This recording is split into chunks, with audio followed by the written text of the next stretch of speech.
I love when the idea of limits come up in our classroom. So what limits do we have on ourselves? What limits do middle schoolers, for example, have in front of them that will stop them from doing something? And I get to share this story of a limit that I put on myself once and how I realized that every limit that we had is really coming from within us. So the story I tell my middle schoolers is, this was back in the military. At the very end of my basic training and AIT training, there was, I'd been there for 16 weeks straight, and there was this 16-mile ruck march. Well, it was supposed to be 16 miles. It ended up being 17 miles. And this march started at 11 o'clock at night. It was at the end of our week-long field training. So you're tired. You've been sleeping outside all week. And we had an hour to catch up to the first platoon that left. So we had 16 miles to go. We were going to be walking all night. And I remember how hard the 14-mile practice one was. And I felt so tired. I was so exhausted. I thought for sure 12 miles is as far as I can get to go. And so if you asked me at mile 2, I said, I think 12 miles. If you asked me at mile 10, I think, I can go a little further, but I don't know if I can make it all 16. At mile 12, I was exhausted. I was whipped.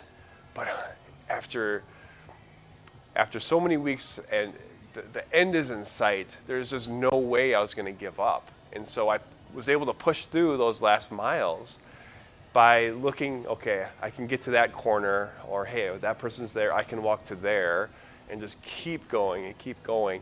And at the end of this 17-mile march, huge emotions, huge relief that I'd accomplished something. And as I was thinking about it later on, I wondered, what was this 12-mile thing that where did that come from? And my middle schoolers can always tell me, well, that came from you. You decided that.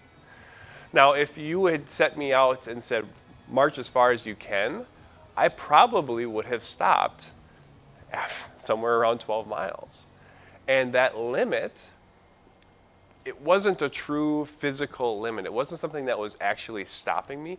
It was just something that I had in my head that, there's no way I could do this. And it took the extreme motivation of, if you don't do this, you need to start over, just finish, and push me past that limit, and to realize that it was me deciding that I couldn't do that. How many kids are sitting in our classroom saying, there's no way I could be a doctor. Why couldn't you be a doctor? I look at them and I say to them every single time, there's not a single person in this room who couldn't get past all the hurdles that are in the way of you becoming a doctor. There's not a single thing that is actually stopping you.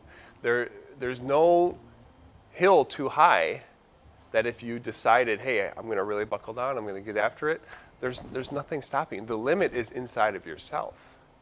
And you're deciding, there's no way I could, so I won't.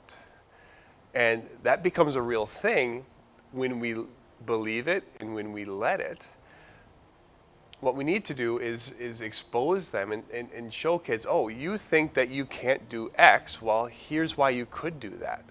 And you're limiting yourself just for no reason, out of habit, out of, you think you can't, but you actually could.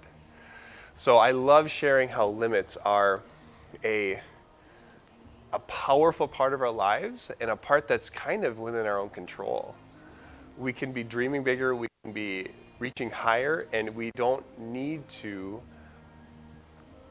slow ourselves down and set these artificial limits that we have the habit of doing, especially in a middle school classroom. I'll say something like, who in here couldn't become a doctor? And if I were to ask that question, I would have at least a third of the kids say, there's no way I could do that. I don't ask that, but getting to that idea is really powerful. So thinking about how we talk about limits is something that is really important, and I think we should do more of. Hope this was helpful. Let me know.